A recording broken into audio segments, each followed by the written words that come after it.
Hello and welcome everybody to another attributed session brought to you by Dream Data.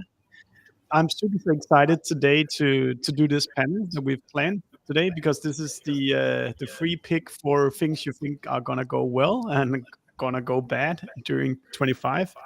It's where we make predictions that we can be called out on when it's 26 where we were completely wrong or completely right. So I'm super excited to hear my panelists today about what they have been putting more of into their marketing plans and what they've ripped out of the marketing plans from 24.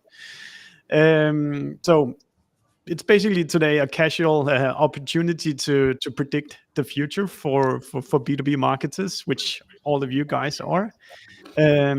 Just to let the people that are listening in live do ask questions, but also the people listening on the podcast afterwards. Let's just allow them to get to know a little bit about the company you work at, what's your role, and your one prediction for what you're going to see more of in 2025's marketing world. Brian, you're in Texas, so you're up early. I'll let you start and then leave it to the two Europeans afterwards. Thanks, Stephen. Yeah, I'm Brian. I'm the digital marketing demand gen guy at Maxio, which is a B2B billing and financial reporting platform, primarily for SaaS and companies with subscription and usage revenue. My background is in web development and digital marketing, of course. And when I think of 2025 and how we've been looking over our marketing plans, I think everyone's talking about AI, generative content, all of that, but I think it's going to allow us to scale marketing teams in a different way. And so I think one of the main ways it's impacted what we're doing is how we're structuring the team and dividing and conquering in the new year. So I think that's one of the things I'm most excited for, is how we can scale the team differently this year as opposed to previous years. Wonderful. Liam, you? Yeah, cool. Hey, everyone. So I'm Liam Collins. I'm the VP of Paid Acquisition at Cognism Group. So Cognism is a leading sales intelligence platform for European revenue growth. Essentially, for anybody who's in sales, marketing, or RevOps, it enables you to have access to incredible intent signals and data, which allow you to take the guesswork out of selling and focus on selling, right? I've been at Cognism just over a year, so not a long time, but still coming to my year anniversary in February. What am I excited for next year? It's similar to Brian, actually. I think it's a twofold thing. One is AI, which we're getting a bit bored of talking about now because it's everywhere. But two is actually content, and particularly the kind of influencer content that we're seeing now. I think the two merge together because actually with AI being so prominent, we're going to enter a world where it's actually difficult to have that authenticity and to develop that brand trust and the positioning, because you're going to have lots of content that is just crowding, the marketplace. So I think that's a super exciting opportunity for us, because it means that obviously we have to really double down and make sure that we're driving quality content that adds value to our audiences. So I think that's a super interesting time for 2025. I like that. Just a little bit of housekeeping. Can we mute while not talking? There's a little bit of echoes. Laura is reporting. So just when you're not talk, just mute. But eager to get into the quality one, Liam, afterwards. But yeah, Brad, let's hear who you are and where you work and what's one thing for 25. Thanks, Stefan. And yeah, good afternoon to you, Brian and Liam. Yeah, really excited to be in this on this webinar. I'm Brad Diamandis. I'm the VP of Global Marketing at Configit. We're a B2B SaaS company. We help manufacturers solve their product configuration challenges and basically enable them to get their products to market faster and essentially without errors. So what excites me? Well, I'm going to jump on the AI bandwagon, but also I think what I'm excited about is the opportunity that AI gives us marketers. So we want to spend time doing all the cool stuff, the creative stuff, the strategic work, the deep dives, looking into what our customers are doing. And I think if we use AI way, we can we can get through some of the other tasks that we sort of, the admin tasks that we loaded with, you know, we had the long to-do lists. And so using AI to give us more time back so we can do the cool things in marketing that we really enjoy. I think you cut out a little bit there in the end, Brad, but it's funny that I actually, for the guys in my notes today, I didn't put a single word about AI, but I guess we have to we have to have this conversation today. Maybe Liam, if you start there with the, I think we just have to go through the good and the bad and the ugly of AI in B2B marketing to get that out of the way. Yeah, I think building on kind of what Brad said before. So our CEO, James, will say he's basically introduced an AI OKR for every department. And one of our mission statements for 2025 is to be an AI first company. I think every company in B2B also probably has the same OKR at the moment.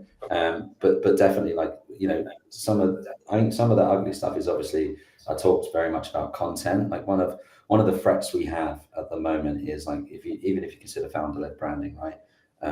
You know, companies or startups now with AI video capabilities, you can almost create these automated videos and transcripts, and you can scale it.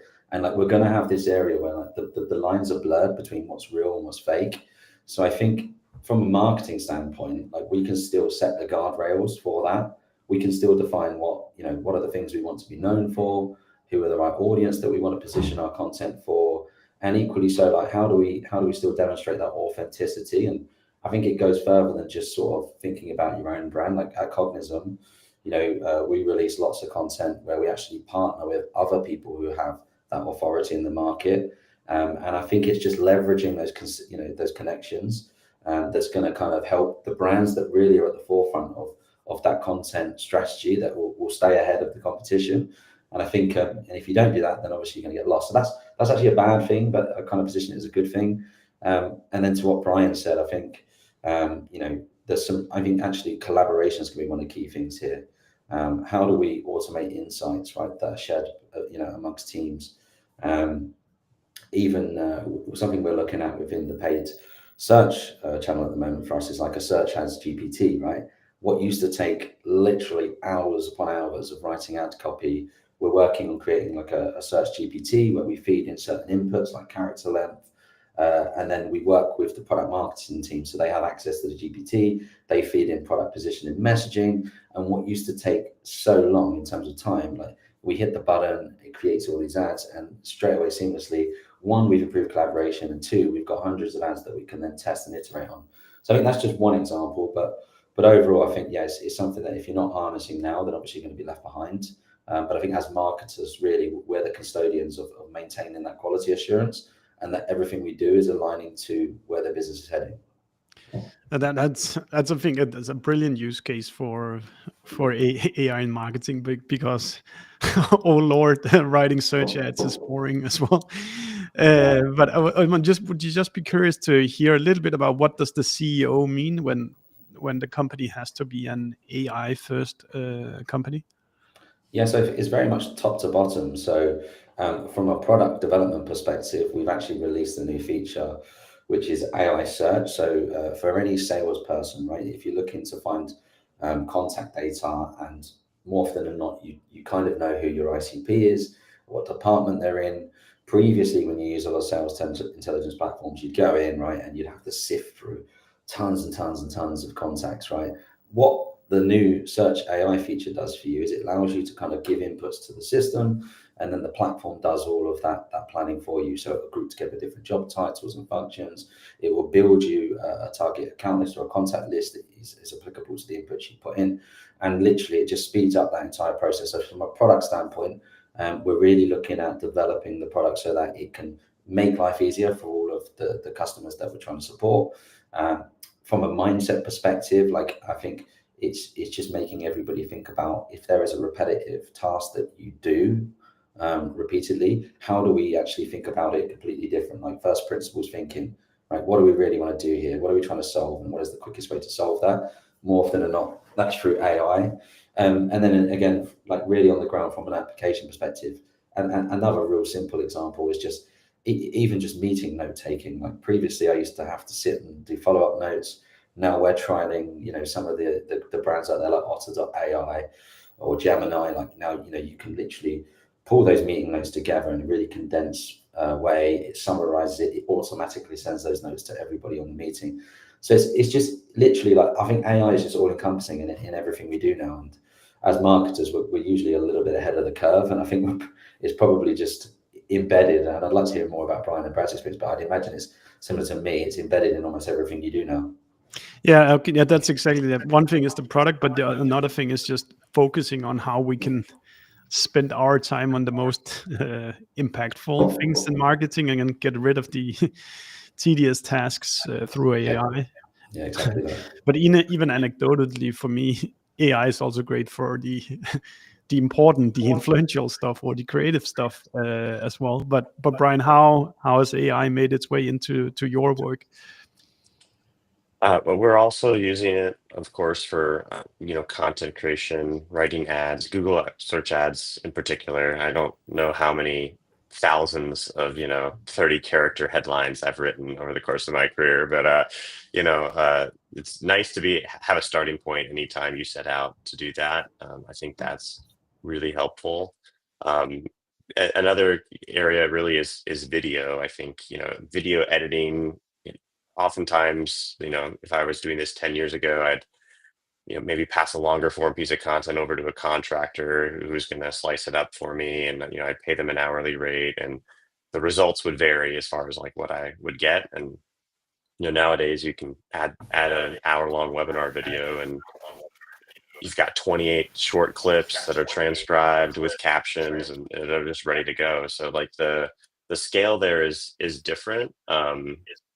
That it's ever been before. So I think that's one of the main ways we're using it today. I like a lot of what Liam says about training it, because I think anyone can just throw stuff into AI or an LLM, right, and get some information back. But you need that extra level of context for your company and for marketing in general, right, to really make the most of the platform. So we're trying to make sure that the team is set up to make the most of these platforms, and not just tell it to write a blog post and going with what the blog post the AI created was.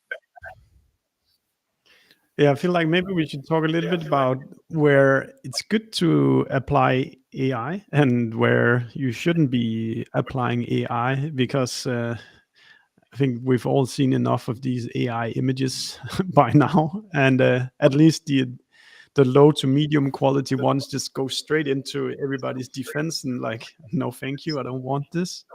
So or the very generic AI text, it just has zero impact, which is also why I'm personally a little bit skeptical when people talk about this AI SDR, because we're really good at detecting when something is AI and there's no effort put into things, which I think that's why the efficiency of the AI SDR is already decreasing. But who knows, I might be proving wrong. But like, yeah, Brad, in terms of B2B marketing, where's the good places to use AI according to you, and what's the worst places to use AI? Yeah, I think content I think is one of them. I think Liam and Brian touched upon. But there's a couple of other areas that I think you could use it. One for us is we're updating our corporate visual identity. So taking those branded elements and designs that you want to work and have that across all your elements, your social media, your ads, onto your emails, etc., etc. Having an AI tool that can scale that and put it in different sizes and just make those changes a lot easier. It's it's a lot more difficult if you have to go in and adapt each one as you go. So I think that's one way we're going to scale AI in connection with our new corporate visual identity. Content, I won't touch on it too much. I think we talked about it a lot. You can use it for scaling ads, giving you a lot of different options when you're doing whether it's LinkedIn headers or your paid ads and paid search ads. So Content, again, in terms of long form content, blogs and white papers, I think that's always a great way that can give you a nice start. But again, you've got to go in and make those changes so it does come across as being authentic and written by someone who's a human, essentially. And so we always do that as a start, and then send it to our in charge of content and communications. And I think that saved us a lot of time. So yeah, there's some nice ways that you can scale AI. Liam, anything you want to point out?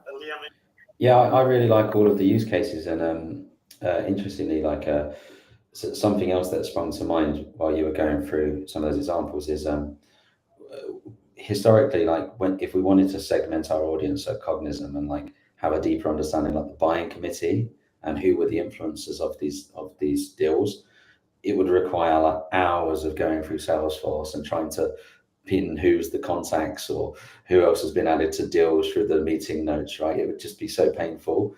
And then the second piece of that would be gathering sales feedback, which sometimes can be unreliable, right? And so you'd always find that you're kind of in this messy middle where you're trying to quantify that qualitative feedback from a marketing perspective so you can make better decisions. Something that we did more recently as well is we literally, so we used Gong, and we wanted to build out a revised buying committee for our accounts by segment. And like we literally asked Gong to assess thousands of calls and then take down the job personas and titles and of all the different departments that were involved in those conversations. And then what it did is it was able to spit out like a number, which we're able to quantify, and it helped us map out our buying committee. And then instead of getting sales feedback as part of that original process, we actually then just took that recommendation to sales and asked them for feedback where it made sense. And it was a much faster process. We gained a lot more clarity as well from a marketing perspective. And I think also the sales team, like that they trusted us more because ultimately like it's coming from their feedback where, you know, we're not actually sort of coming to them with marketing saying what we think. We're saying to them, actually, this is conversations you've actually had.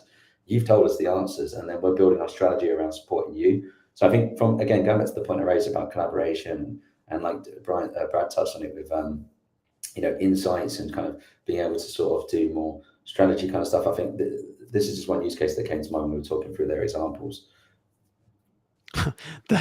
I want to go back and do that right now with our Gong account. Brian, any last words on AI? Otherwise, we'll just give it a breather. I think what Liam touched on there at the end is turning the qualitative into quantitative, which is an excellent use case in marketing. So, obviously Maxio uses dream data for, data-driven attribution, but we also collect quite a bit of self-reported attribution as well. And AI is an excellent tool hooked up to Gong or something similar to not just collect, but also aggregate and figure out how you should be categorizing your self-reported attribution. So I think that how you can turn qualitative into quantitative, I think that's an excellent example, Liam. Yeah, we've also been experimenting with downloading the reviews we have on G2 and putting that into ChatGPT to both kind of what are the most requested features, what are the most loved features, try to write something related to this, etc. So yeah, lots of wonderful full use cases. But let's change the chapter just a little bit from AI for now, and then let's move into, before we can predict the future, we need to understand the past. So thinking about 24, what was one tactic or a campaign that really positively surprised you at your company, and why? Brad, do you want to give it a first go? Sure. So we're in a very niche market. We're working with large manufacturers. And so I think what we were trying to do, or this one campaign that really worked for us, was combining a lot of intent data. So we've got a lot of intent data we use 6 Sense, can be from Zoom Info and some other intent tools. So we captured that information we got, intent from 6 Sense. We added it together with Dream Data Reveal data. And then we also added it together with our LinkedIn campaign data. And what you essentially get then is you get an overview of companies that are engaging with your brand through Reveal, externally on other, do keyword research and other research on the platforms that you don't own through 6 Sense, and then adding that together with how you're performing on LinkedIn. And what you get if you cross all those together, you'll get you're almost looking like a top engaged group of companies that gives you quite a good indication whether they're in market and interested in you. And then taking that information and then really putting it into ad campaigns and really focusing on them and using your top performing thought leadership ads, demand gen ads, your case stories. And that's actually worked really well for us. We can see the effects of that, and we can see an increase in those kind of companies coming in asking for a demo, and then entering our sales funnel. So I think that's been quite a good win for us, and quite a nice way of using the great data we have available. Super nice. What about you, Liam? Is there an honorable mention here? Yeah, I mean, you missed Cognism in that list. Yeah.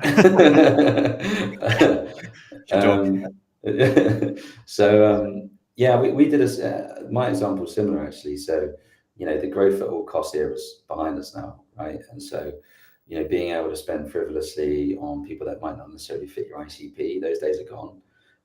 We conducted a similar exercise where we used Dream data to look at the reveal data to see which companies were kind of coming through to us. We did the same with the LinkedIn company report, and we created a new role internally, which is around like ABM as well. And so we have a dedicated resource now that purely looks at kind of always mapping the ICP, and we created our own. At the moment, it's manual, but like it's an ICP sheet where we feed in all these different data sets, as well as some firmographic data, as well as some other sort of tons of different signals, right?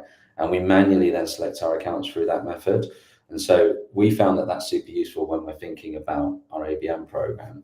And then we conducted a similar exercise to what Brad was talking about as well. Like, I really like the way you kind of said about the different data sets and you have the bit in the middle. We did the exact same process. Like when I joined Cognism, I did a bit of an audit of the accounts. And at that point, they were performing really well.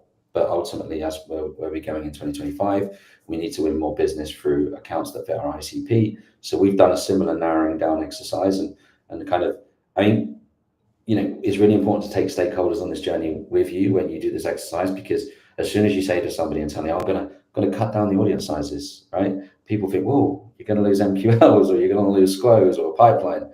And actually, I think the conversation is a bit more forward thinking about, look, this is where our revenue comes from, work back from there. And it's good to hear that Brad's done a similar exercise, because that's exactly how we operate in Cognism, and we're kind of constantly refining that process as we go. Wonderful. What about you, Brian? I'll take a less data-driven approach, and I'll lean on the qualitative here. But one thing we did in 2024, which we're kind of doubling down on in 2025, is like webinars with other voices. So, we're just talking about AI and how AI, is kind of changing content, and people can see when the content is AI, and how you get trusted voices as part of your efforts. So that was kind of the goal. So this was actually a strategy where we weren't using AI at all. It was just how do we put ourselves in the channels and to the audiences where our market's already being influenced. So, we looked at for our space and our buyers, like who are the top voices, and found a bunch of them to partner with, and ran different webinars throughout the year. And some of them were absurdly successful, by far the most efficient thing we did in 2024.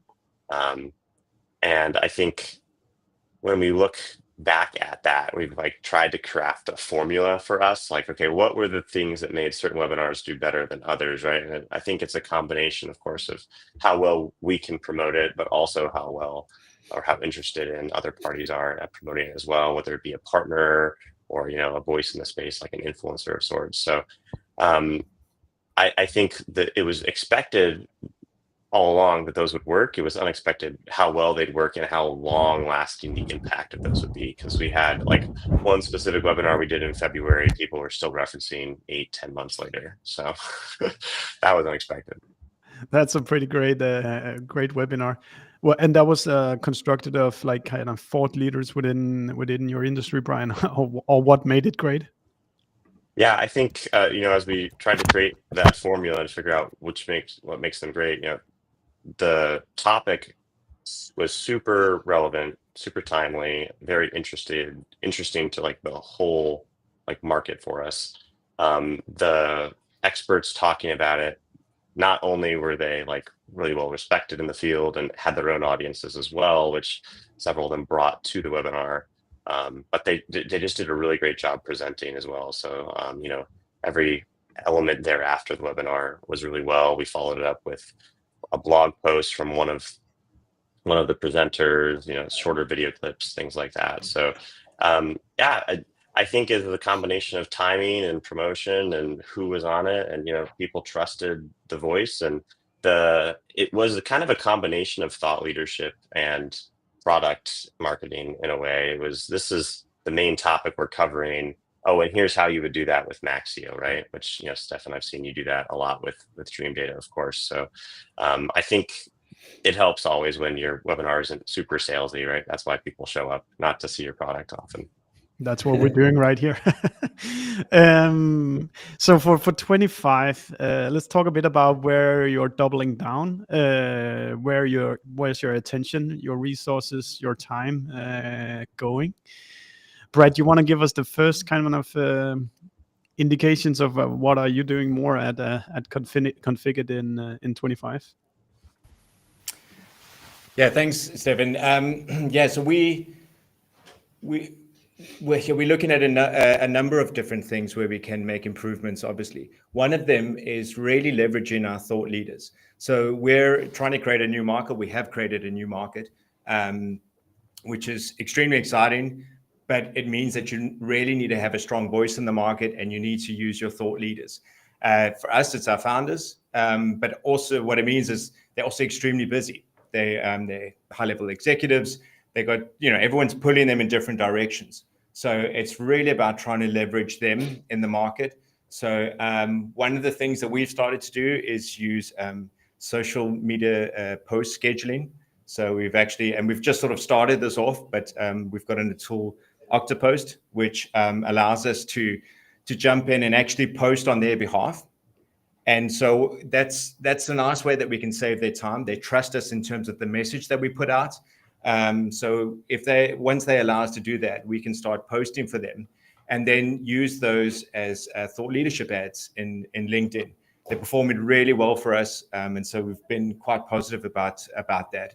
And then also combining those with different messages that are from analysts and from our partners. So we work with a lot of analysts and partners that are big names in the industry: PwC, Deloitte, PTC. So there's a lot of weight that goes with that. So getting them to talk together with us, and actually having, what we've also started to do is having events together with them, hosting events together with them, where we talk about our market, and they host it, and we sort of come as the thought leaders behind that, and that's been hugely beneficial to us.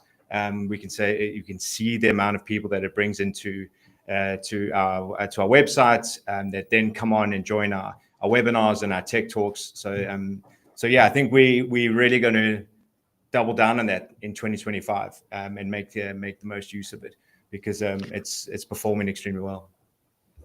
I think that could be a new life, just focusing on how to create a trustworthy CEO voice that you control. We've been trying a few similar things, that we have had somebody from the marketing team draft posts that the C-levels can then do on their own behalf. It gets done something like 1 out of 100 times or something like that. And you're like, whoa, why don't you do it? But also, we can't just write how we would write it, because that's not the voice and tone of whoever the CTO or CEO or whoever it is. Have you done much work there, Brad, to kind of like make sure that it actually sounds like this person? Yeah, so we have. We've done a lot of work over the last I think 3 or 4 years, where we've got a video company in. We sat and do those videos from a couple of different angles, and we get them to talk about the industry, about what we do, and then capture all of that and then use those in posts. And then typically what we get, or what we've done, is we really want them to write it in their voice. So we've drafted it, as you said, and we send it to them, and we get them to say, is this kind of how you would say it? And often they make a few changes, and then we use that. Luckily, the person writing our content is brilliant, and she's been here for a number of years, so she really understands them and can write very, very close to them, so it doesn't take a lot of time for them to update that. But of course, we're trying to make it a little bit more efficient, and as long as we don't lose that authenticity of it being their voice, I think that's also important. It's super nice. I mean, a little DIY trick can be, I've taken, or a team member of me have taken all the LinkedIn posts I've written the last 2 years and put into creating my own GPT on ChatGPT, and because I've written so much on LinkedIn, it's actually quite good at writing like me, and the cost of setting that up is very low cost. I just want to call out a comment here by Addie, which I didn't know the expression, but she's calling it a manel and not a panel. I guess that's what she's hinting at. And some of you would probably have seen that before Christmas, I put up a post about the statistics of gender on our lives this season. And I can't recall exactly, but I think we finished like 1/3 women and 2/3 men, and that was actually what made me put up that post. So today we're 4 men. We're sorry, but that's what's just out of coincidence what happened. Addie, if you know any great women that we should put on our lives, just make sure to send them our way, and we'll be happy to interview them. So just wanted to get that out there. This actually fun. The speakers we have this year now, we index them by men versus women, just to make sure we don't go too much off course to one of the directions. So that's it. Liam, in terms of your double downs for 25, what's on your radar? Yeah, I think again it's very similar to the approach that Brad's taken. Like, if you remember at the top of the call, I talked very much about content and staying ahead of the competition, because Cognism, for anybody that is aware of the brand, we build in public. Everything we do, we're constantly posting about it. And we were probably one of the first brands that really adopted, that thought leadership and that building content out in public, right? And we're very conscious that obviously competitors will be catching up. So we've kind of gone back to center, and to our roots. And so the basic fundamentals are like our media machine. So we have big rock campaigns that we release every year, like the cold calling report. We release, we've got a lot of new content coming out around our European data quality, because we believe we have a competitive edge against any of the other data or intent-based platforms out in the market. And we're really focused on value adds. These are our big rock campaigns. And then we have, obviously, similar to what Brad mentioned, this content trickles out across a number of different distribution channels, so that we can repurpose it and try and get as much lifetime out of that as possible. And then something that we've done is we've gone back to our demand gen philosophy as well. So we break our content out into thought leadership content, which is kind of what we want to be known for, which is the big rocks. We've then got social proof, product value, and then our demo bucket, which is kind of ways to kind of re-engage and convert. And we've tried to weave in the big rock campaigns and our thought leader strategy across one another.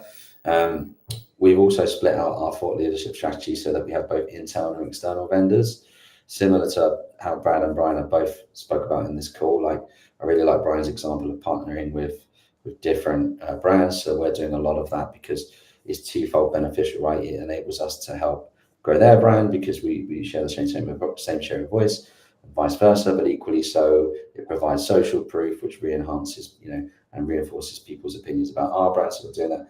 And then internally, again, we're trying to really schedule our content releases in a way that we keep reinforcing that point around our European data quality and adding value actually to our customer base, because it's just typical, right? It's unless you keep getting repeatedly told, you're not going to remain front of mind. So we want to make sure that every customer touch point, content is available that adds value, which reinforces our value propositions throughout the year. I think that's the key ones really. I think also something that we do at Cognism is like we're very much moving away from MQL was like a primary metric. I absolutely hate MQLs. I think it's just one of the, like, as marketers, it's one of the things that we used to live and die by, right? But I think definitely now that kind of that growth at all cost period has moved on. Ultimately, like what we should constantly be doing is looking at where the revenue's coming from and have this revenue first mindset. And at Cognism, this is like what we live and breathe. But it's just making sure now that everything we do is focused on sales qualified opportunities and generating more pipeline. And so I think that's a big shift actually, just generally for the market that I'm seeing and the industries we're in.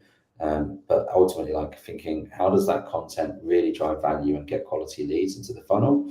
And then how do we continually optimize that media machine process so that we're driving more value for the sales team so that they can obviously have better conversations. That's super nice. I noticed you said external and external thought leaders. So it's like you have your own team posting, but you then also identify people who are posting about Cognism, and then you sponsor them as well. Yeah, absolutely. Like, so we've essentially split our marketing department on the paid side into like emerging markets and core markets. And so for the core markets, some of the challenges are like very different, right? It's really about how do we get that segmentation from an audience perspective to get the right message in front of the right decision maker or the right champion. And so we've accelerated on our experimentation there because we want to be able to learn faster than what we currently are. And ultimately, like, it gives the team as well the ability to kind of rapidly test message themes without requiring lots of input from senior stakeholders, as long as it fits within the product messaging guidelines that we've established. For the emerging markets, right, we very much have this opportunity where we ourselves are expanding to new regions and new territories. And so from a thought leadership standpoint, our internal thought leaders can start releasing content about what resonates, you know, and what kind of campaigns or marketing tactics we're deploying that have an impact. You know, last year alone, you know, we scaled France and Germany to essentially new regions for us, and now they could almost be considered core regions because the revenue that they generate is significant. And it's this kind of insight, I think, that's really valuable to, you know, to a lot of brands, because either people aren't talking about it enough, or the sources that they're getting their content from aren't authentic. And you know, my experience now would be that there's so much content produced, oftentimes you don't know where to look, whether or not the content is just produced and it's actually rubbish advice, or whether it's authentic and it's something that you can trust in. And so that's ultimately where we want to get to. We want to make sure that we have a combination of both internal, right, thought leadership and content where we're leading the way in driving value for our customers. And then the external piece is ultimately like, how can we support our partners get better results and have better relationships and better connections? But equally so, how can we use their insights to kind of validate us as a trusted source that people can rely on? Wonderful. What about you, Brian? What are you doubling down on? Yeah, I mean, I already mentioned webinars. I think just to kind of echo Brad and Liam's points, we're also focused on, you know, both internal and external voices. So our CEO is probably our largest internal voice to the market. We've doubled down on his podcast. So he's got like a weekly podcast. We've really doubled down on how to make the most of that. He likes to joke that only his mother watches, but we know for sure that's not true. And people have referenced it, you know, on sales calls and whatnot, and even in reviews. So that's an example of how we're doubling down on an internal voice. And I think with external voices, you know, we're really trying to find anywhere our audience is being influenced and who's speaking in those you know, areas, so that we can double down on that from an external voice perspective. So huge trend in 2024, and I don't see it slowing in 2025, and I can't imagine it's going to slow anytime soon. But you know, I'm happy to be proven wrong. I reserve the right to get smarter, and I think that's important for marketers. Yeah, absolutely. I mean, we use thought leader ads a lot at Dream Data, and it's the best thing about them is that you already have the validation from the organic post that it took off, so it resonates. So knowing that when you put it in front of your ICPs, the likelihood of the the post working well is it's kind of already validated, so it's a secure success. So that's the positive sides, the things you like. What are the things that are leaving the playbook for 25? Are there things that you deliberately want to do a bit less in the year to come, Brad?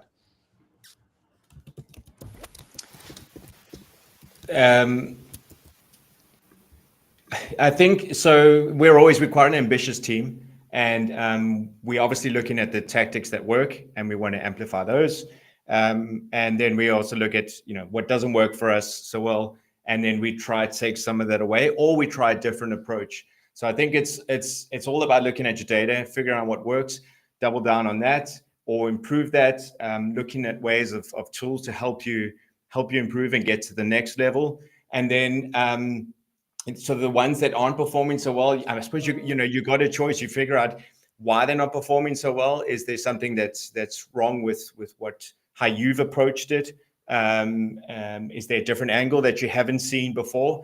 I think what's really important is before you lock it off completely, you validate that internally with whether it could be your customer success, your the people talking with your customers, your sales team, your CAM team, and I think.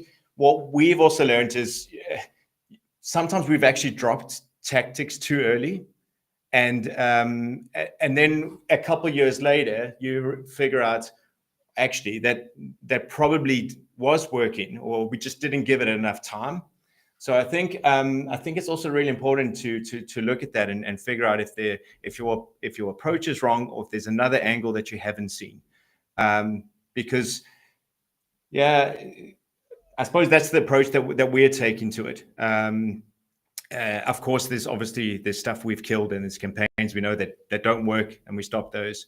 But I think it's always important to have a dive and actually validate that with people and someone other than the marketing team. And typically that's sales, and they can really point you in the right direction and give you an explanation of why that possibly didn't work, that message. And I think that's always something we try to do in marketing. Yeah, that's really the fine line in marketing, that we need to continuously double down on what works, and we need to skip the stuff that doesn't work. But sometimes it's just our own fault that it didn't work. I played around with Reddit ads in September, October, but I did it with my left hand, didn't give it enough focus. It didn't work out. Will the ads on Reddit not work? I think it will. I just didn't do it well enough. Liam, what's leaving your playbook at Cognism in 25? Yeah, so essentially, what we found is that because we're scaling so fast, the way that we built our campaigns oftentimes got us to where we are, but they're not necessarily going to take us to where we need to go.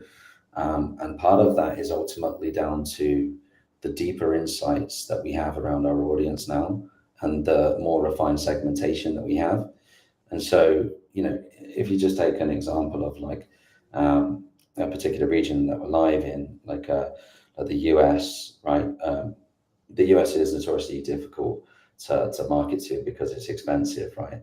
But something that we found, and high levels of competition, and particularly when we're European, they're not always looking in this direction, right? But like one of the things that we found is actually like we do have a really compelling use case around our European data, and US companies, they are present in Europe, and so we're changing the way that we advertise to the US, and we're really going to focus in on the data that we have, who the decision makers are, making sure that we actually lean into the European data where it's appropriate, or we lean into our strength in mobile coverage, against our competitors where that's more appropriate for businesses that don't have European data.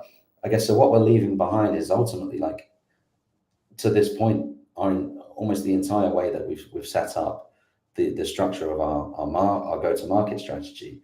And what we're doing going forward is we're completely redefining that to a more personalized and more bespoke approach that at every single layer tries to add value, at a regional level, talking about the problems or the challenges that the companies are experiencing in that market, at an industry level. We've got lots of industry campaigns now which are tailored to the industry.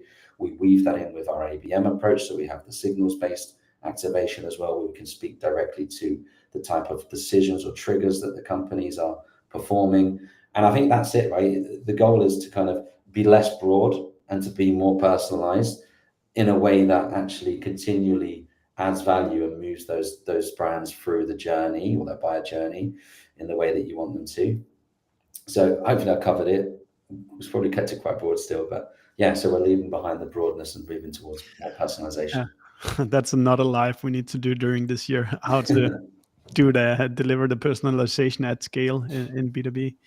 Brian, what are you killing in in your activities in 25 that you used to do? Yeah, I'd say we're very intentionally and slowly trying to move more of our budget from like our most expensive channels, which primarily paid search. I'll throw that out there. Very expensive.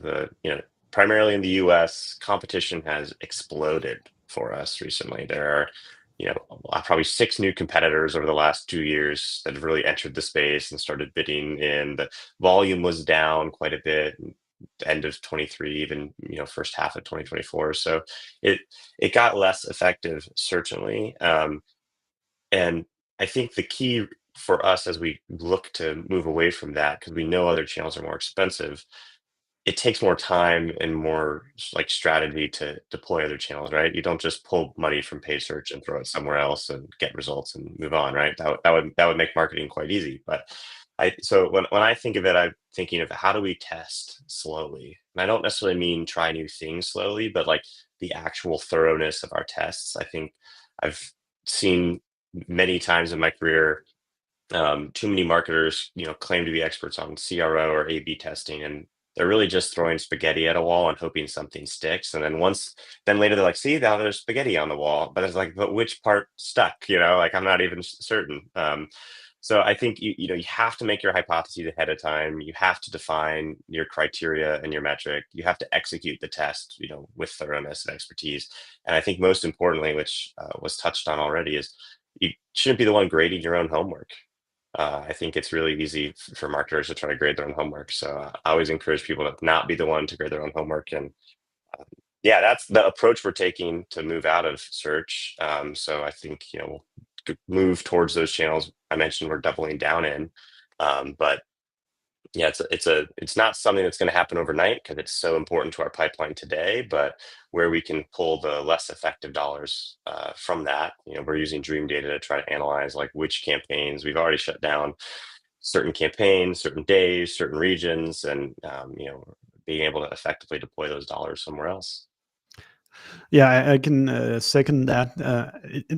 One thing is Google search is increasingly getting more expensive, but Google is then also becoming more and more liberal about how they interpret your exact match, or it's a close match, or it's a phrase match. Yeah.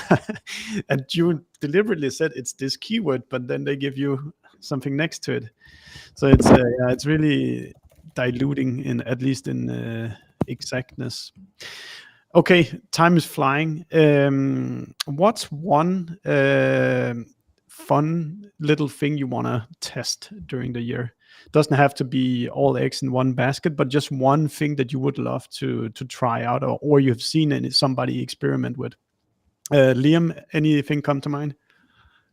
Yeah, I'm going to say something controversial here. So the way we look at marketing is in customer journeys, right? So we will try and map out where the user is and kind of where we need them to go and how we then distribute that across channels. And part of that kind of process, obviously we enable the sales team with content, etc. But there's an opportunity there to automate some of that process. And this is going to be, with these, user gems they're building a lot of good credibility at the moment around their AI SDR. I know this is going to upset some of the people that are in the office, but I, for our PLG brand, Casper, I'd be super interested to start experimenting with, an AI SDR. Some potentially, I personally don't see the SDR or AE role ever sort of going, and I'm not a salesperson, so I'm not going to advise on it, but I believe people will buy from people. But I think that there is a middle point in the intersection between marketing and sales, which could potentially be the RevOps role where they own this strategic play, or whether it's marketing, still to be decided. But definitely, like, you can see that there's an opportunity there to automate some of that workflow and the handoff process, and actually take away a lot of that administrative task that possibly sales do, while maintaining that quality and messaging salience between the marketing touch points and the sales touch points before that handover. So that's an experiment that I'd really like to start running. And again, it leverages AI, and we're talking very much about that today, and it hopefully speeds up the processes while maintaining quality. But as with everything new, I'm sure there'll be some pitfalls, and we'll probably annoy some people with some really rubbish copy that gets sent out in emails. But that's something that I'd definitely like to test. Super cool. Brad or Brian, who wants to go first? Brad, you get it. Yeah, sure. Yeah, so I suppose we're in a bit of we're in a conservative industry. And so I think a lot of the things we're already doing is quite experimental for the people that are receiving those messages and those content and those ads. So we have to be, I mean, you know, we're getting called out sometimes when we do what we call account-based selling, which is one-to-one LinkedIn ads and campaigns. Because we're dealing with these massive manufacturing companies, we can basically target one of them because there's 10,000 people at the company. And because we hit multiple or several functions within that organization at different levels, you know, we can do a campaign to one particular company. And I mean, even sometimes just calling out the company, you know, are you working at company X? And then starting your, you know, we've been called out where they've written back to us and said, you know, why are you writing to us, and why are you calling us out? So we're in a very conservative industry, and there's but I think, I mean, what we can definitely see is it works. So I think we want to experiment a little bit more with that, and start really targeting those messages, and hitting a little bit more on their pains, because essentially that's what gets us noticed, and that's what we're in a market where we are competing against brands and software that are sort of really well known. We're trying to establish ourselves, so we're going to experiment with being a little bit more edgy in our marketing, a little bit more sort of maybe controversial in the things we say. So that's going to be interesting to see how that goes, and maybe not hugely groundbreaking for all of you, but for us, it is a little bit of an untapped market. So we're gonna try that and see how that goes. Super cool. Brian, one little thing from you. We're seeing our buyers get more and more skeptical and informed over time, but at the same time also being more influenced in ways that we typically would assign to like B2C buyers. So one thing I'm excited to explore is like some of those channels that have historically been viewed more as like B2C channels, where I've noticed I'm getting influenced on things, seeing a lot of great agencies doing good work on YouTube Shorts and other channels. So we'll certainly be exploring that. That'll be, you know, to quote you, Stefan, hopefully not with my left hand, I'll be able to put enough focus into it, but you know, it's one of those things where it's always like the side project, right? Yeah, exactly. So almost out of time. I put one question in to the prep for you guys that I really would love to just hear from you, which is if you could give one piece of advice to the B2B marketers for 25, what would it be? And you only have 30 seconds each to answer it. Liam, you go first. I'm gonna quote Stephen Bartlett here, and it's ultimately around experimentation, and he says, failure is feedback, feedback is knowledge, and knowledge is power. And like the way I explain it to my team is like, you've got a problem and you're starting at the edge of the problem, and the more you experiment, the more you become specialized in understanding that problem, and you remove the unknowns. And I think for any marketer, you're going to start with lots of unknowns, and the more you can remove those, then the better you'll be at your job. And a lot of the time that just comes through experimentation. So I would encourage to experiment religiously. Wonderful. Brad? Yeah, I would say really guarding and combine those intent signals wherever you're getting them from, and really use those to move people from from awareness into demand, and then trying to capture them. I think that's worked out really well for us. And I would say, do what you can to get one of the right people when they're ready to buy. That comes, and even if you add in 1 or 2% on each campaign, that's going to add up throughout the year. So yeah, that would be my advice for 2025. Great, sweet, Brian. I'll go first, full circle, and kind of take it back to AI. I think if you're hiring experienced marketers, they can really do a lot with AI. So my advice would be, as you're looking to grow your team or expand your team, like hire the most experienced person you can afford. They'll gain the most efficiencies from the tools today. You want to capitalize on that experience. So I think that's like really, really timely thing to be thinking about. Fantastic. That's it, guys. I want to thank you so much for the honesty and the transparent and the tangible advice that you gave. I really love when it's stuff that I can take home and just go execute myself. For the people who are listening, if you like this conversation, go search for Attributed, where you listen to podcasts, and you can subscribe to many more conversations like this. I think we have a back catalog of 200 conversations now, so you can dive in and really start digesting go-to-market conversations. But that's it, guys. Thank you so much for taking part, and the people online for asking questions. Have a great day ahead.